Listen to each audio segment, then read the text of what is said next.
Magandang umaga po. Ayan, nakabalot na naman tayo at nag-i-spray po ako dito sa sili. So kanina pa tayo nag-spray din na ilang karga na tayo. Tinututukan ko kasi yung ilalim itong panigang natin. So tinututukan ko yung ilalim para hindi ako nag-spray pa sa ibabaw yung dahon niya, hindi. Sa ilalim. Ang ini-spray ko pungguran para at least makakuha yung puno niya, maligo yung katawan yung puno. Sa ibabaw iba i-spray natin yung dahon.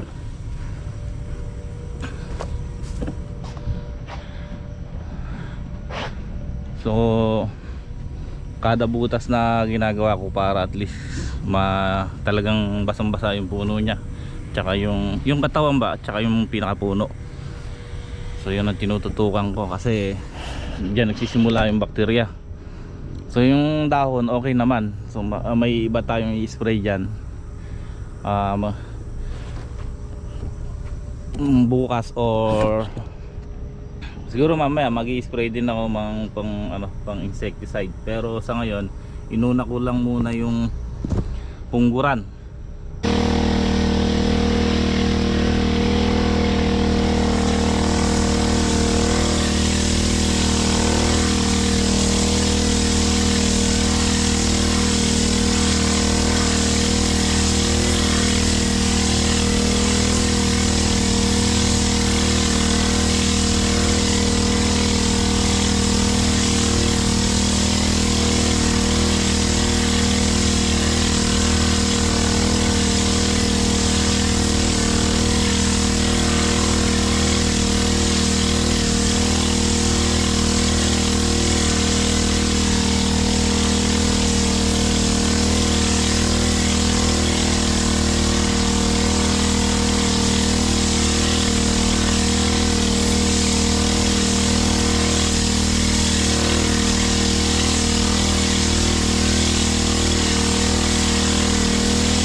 Okay, tapos tayo mag-spray.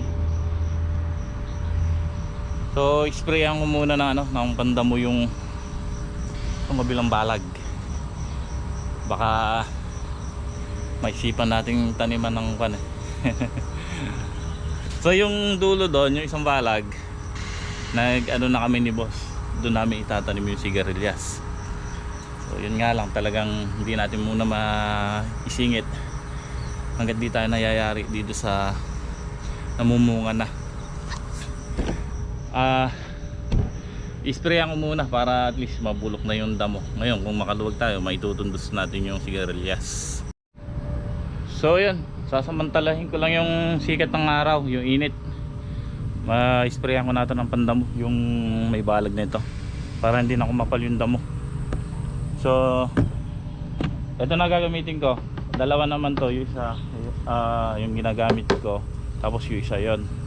So gamitin ko muna to para mabilis ang pag-spray. Madali lang naman banlawan yan, suka lang ang katapat niyan.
Okay, yan po, tapos ko na to. Yan, natapos ko na itong sprayan, itong isang balag na yan. So ito, may nabawas na ako rito nung una. So yun na lang, kaya lang medyo nawala si haring araw. Pagpaliban muna natin itong kabila. Importante ito, yung pagtataniman natin ng sigarilyas, dahil may ibinhi na tayo yan. So anytime pwede na natin ibabad pagka nakikita na nating namamatay na yung damo. So papuputukin lang natin yung buto nun, tapos irerekta. Di naman masailan yung sigarilyas.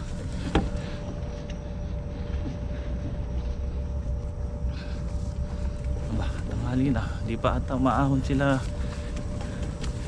hapon boy. So ayan, sumisikat din yung araw.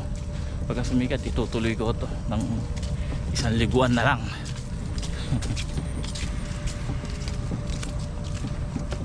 Tapos pa isprayan ko yung bulo doon, tapos paikot na akong palaya.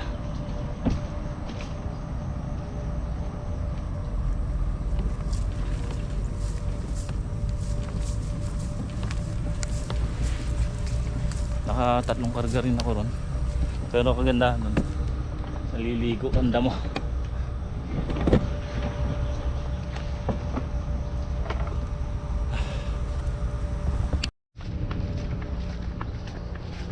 Okay, ayan mga katongs, hindi ko nayari yung bombahin ko eh. Yung isang balag lang na bombahan ko kasi maambon.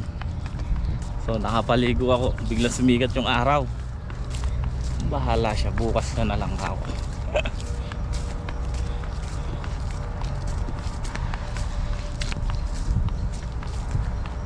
So Ayan, balik tayo dito.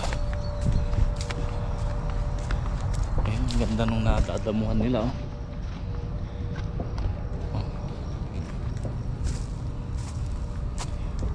Ganda nung nadamuhan. Tapos pinapaalis ko yung ibang dahon para malinis yung puno.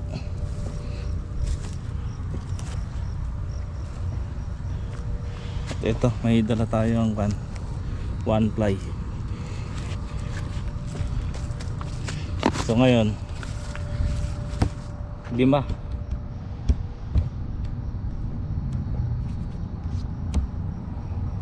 yung one ply na sa loob ng sako.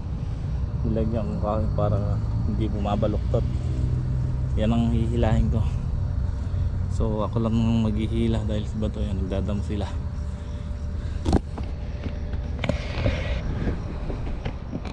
Sabi ko tulungan muna sila Apong Boy magdamo para mayari agad to. Kaya doon naman sila sa talong.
Okay, natapos ko itong isang butas. Ito dito medyo maluwag tayo dahil walang tanim yung gitna, hindi ka makasabi lang may kamatis. So 4, 5, bali 20 na one ply sa ibabaw kada butas. Yan, nakasingit tayo kahapon ng pag-spray ng dito ng fungicide. So ayan, nasunog naman yung fungus. Okay na yan. Ayun, taba ng usbong niya. daming bunga, mga ganito, bungang puno. Oh,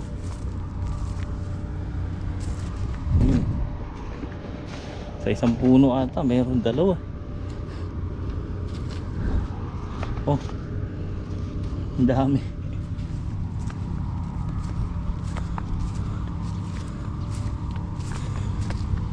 Pero yung gawing gitna maganda na yan. Ayan. At sana tayo dito pagluto natin ng tanghalian ng mga kasama natin. At least nakabawas tayo dito sa ano.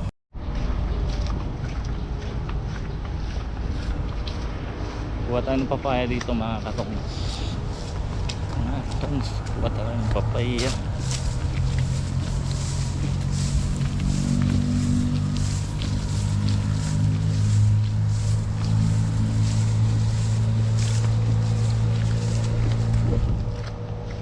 Uling naman rito, may bunga pa pala to ah.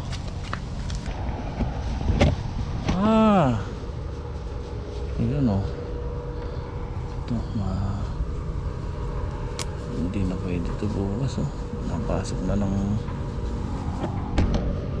ito bukas kay boss. Nagre-request si boss. So dito lang tayo kukuha sa maliit, pang tinola lang natin. Ito, bukas yan, pwede na yan.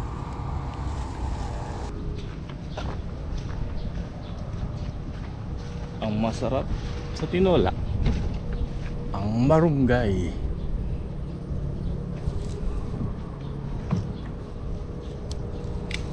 Oops. Ang masustansyang marunggay.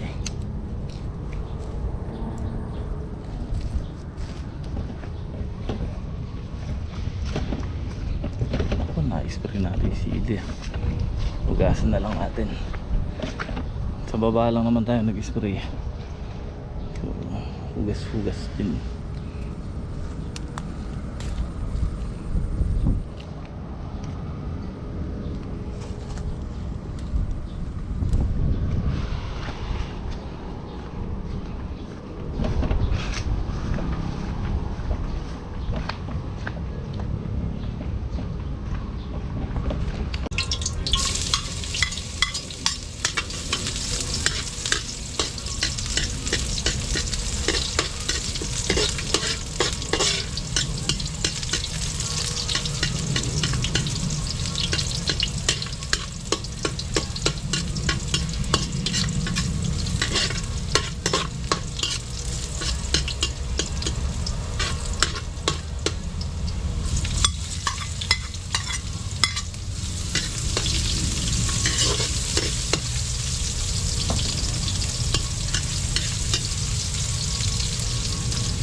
Yeah. Kain po tayo, kain. Tanghalian.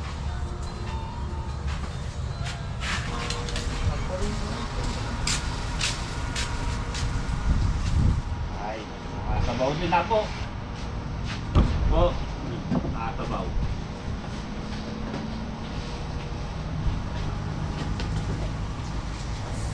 Sandali ka.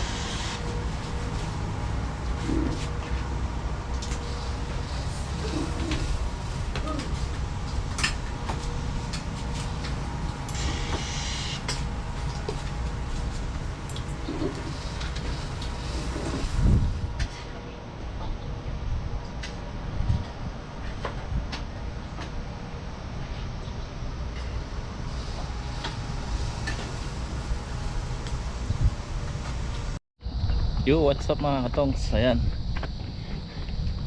balik na tayo dito at tapos na tayong pananghali. Ayan, at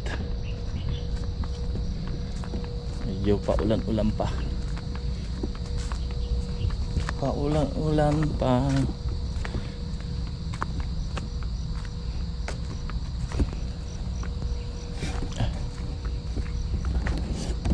Punta tayo sa kabila.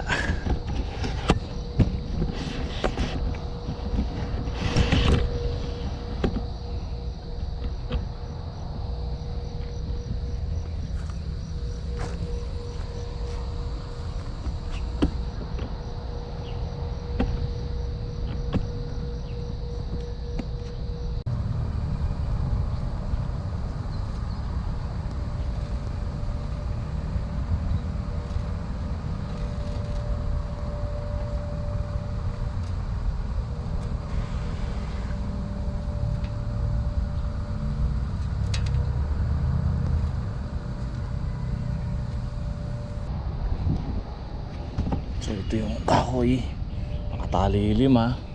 Sisimula tayo dito sa gilid. Yan, inaangat natin sa alambre. Oops.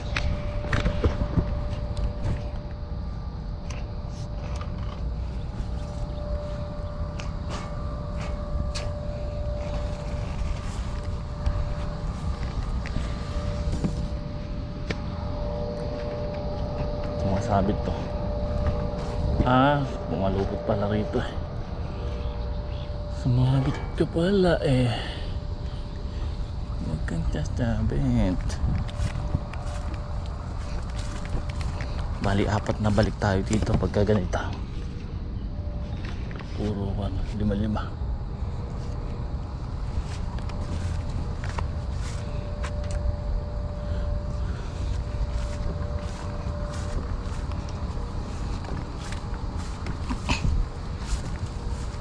Oops. Ito medyo matangkad tayo.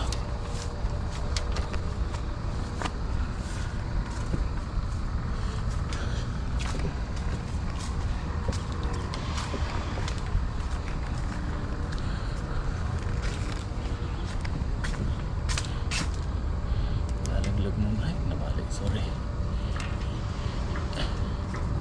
Kailangan natin ilaglag yun na sa alambre.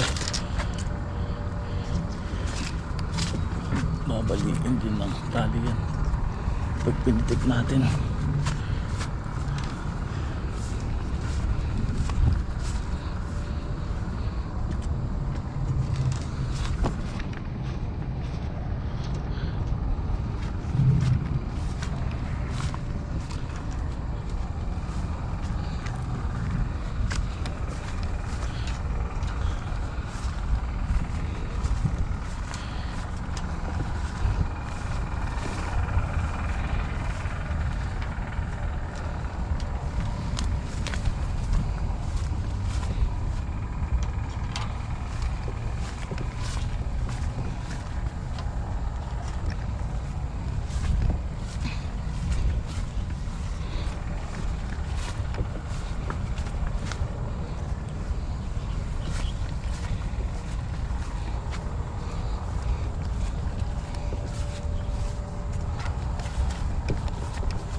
Siyempre pagtatanggalin natin, kailangan hindi natin bibitawan to.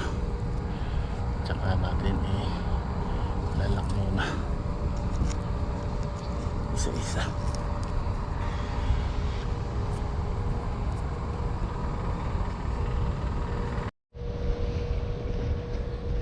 Okay, natapos ko na yung 2.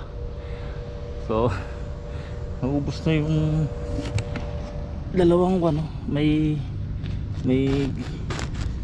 ayun, wala na, sakto lang din, paubos na rin yung 3.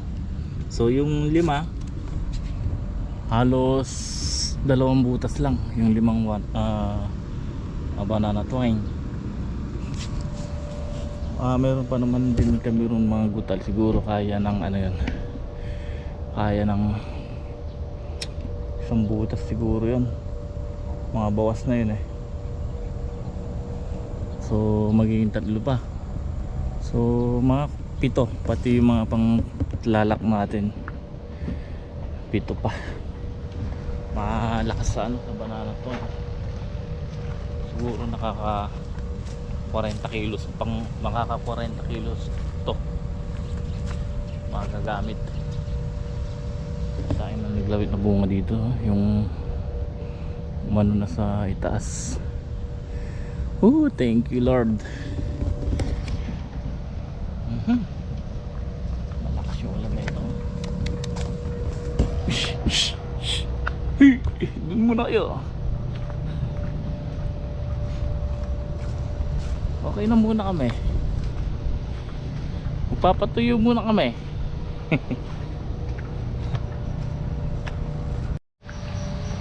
Okay, ayan mga tongs, sa hapon na nga po. So sineset namin ni Bato yung ano, yung power sprayer. Ayan, nilargan na nga po ni Bato yung hose. Bali nandun na sa dulo ni Apong Boy, doon sa dulo. Mag-spray sana kami kaso bigla maambon, lumakas yung ambon niya. So bukas ng magang-maga na lang. Yan. Kasi may nakita tayong ano, hanip naman ang papatayin natin mga katong. May aphids at saka white fly sa dahon. So bukas sakto yan mga katong, magang-maga nakatayo yung dahon yan. Yan ang masarap ma-sprayan ng panghanip pagka sa ilalim ng dahon ng target mo. Pero sabi ko nga, tulad yan, hindi tayo mapag-spray ngayon. Pwede naman bukas at saka panghanip ang target natin. Yung uod ay yung paro-paro, kasama na din yun. So ayun nga, after naming matapos balagan yung tapos matapos sila Apong Boy na damuhan yung puno, bali may isang tudling pa eh, pero padadamuhan ko rin yung kabila, yung unang ampalaya. So padadamuhan ko rin yung puno nun kasi may mga malalaking puno sa damo sa puno eh. So pagkayari nila doon, dito na sila. Yan ang gagawin nila, dadamuhan yung puno ng talong para luminis yan, tapos tatanggalin yung ibang dahon. Yan, kama sinampol ni Bato. Bato gusto kaganda ay kandamuhan at saka tanggalan ng dahon eh.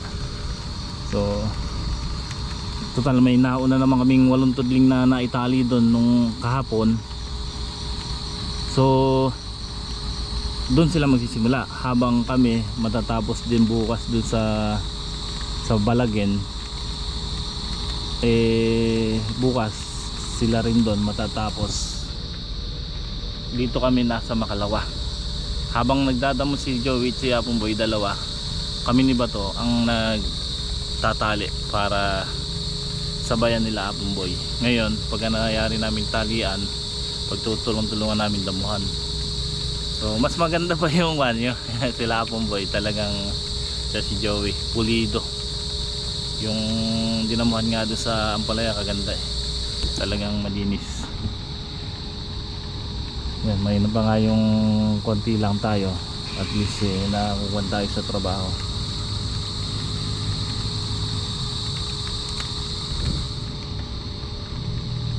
Pero may paro-paro, titignan natin kung titigil. Ayun baka nangingitlog yung mga katongs. Madalang lang naman yung shoot borer dyan, siguro sa isang tudling madalang ka makakita. Tapos yan, gaganyanin nga nila yan pagka dinamuhan, sabay tanggal na ng ilang dahon sa ilalim para luminis yung puno.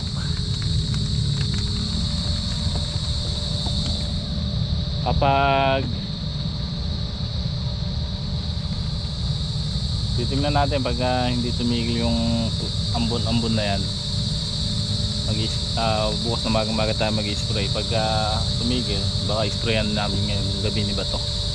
So ayan, alas 6:30 na nga po.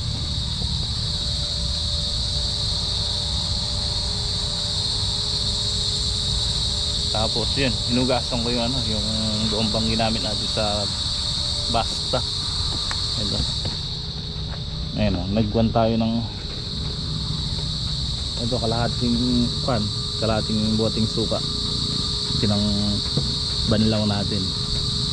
So pagkayanin natin banlaw ng suka, tinabaran naman natin ngayon sa sabon. Maya maya tatanggalin ko na rin yung laman. Ayan, may laman po yan puno. So ganun lang kami maglinis ng ng bomba kapag ginamit sa pandamo. Okay naman po yun madali lang naman tanggal, linisin yun. Ang mahirap lang yung bomba ginamit sa 240, matagal mawala yung yung bisa, yung amoy. Kaya mahirap gumamit ng bomba pagka ginagamit mo sa 240 tapos gagamitin mo sa halaman, hindi pwede. Naranasan namin ni tatay yan doon sa Pampanga. May tanim si tatay na ampalaya. Ayun ang hiram ng bomba, hindi sinabi ginamit sa 240. Nung ginamit namin sa ampalaya, yung ampalaya kasalukuyan nagbubunga. Kagalit ni tatay. So maluwang din yung tanim namin ampalaya nun, halos kalahating hektarya.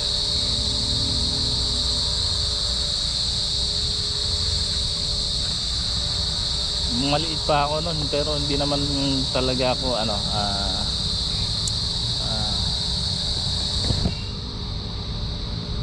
so yan, pagka nangyayari nating balagan at damuhan yung puno, tsaka namin gagaskatirin ni bato yan. Tansi lang uli yan. So pagka nagraskatir uli yan, makakaganda na yan, magpupan na ng bunga lalo yan, makikita na yung mga bunga.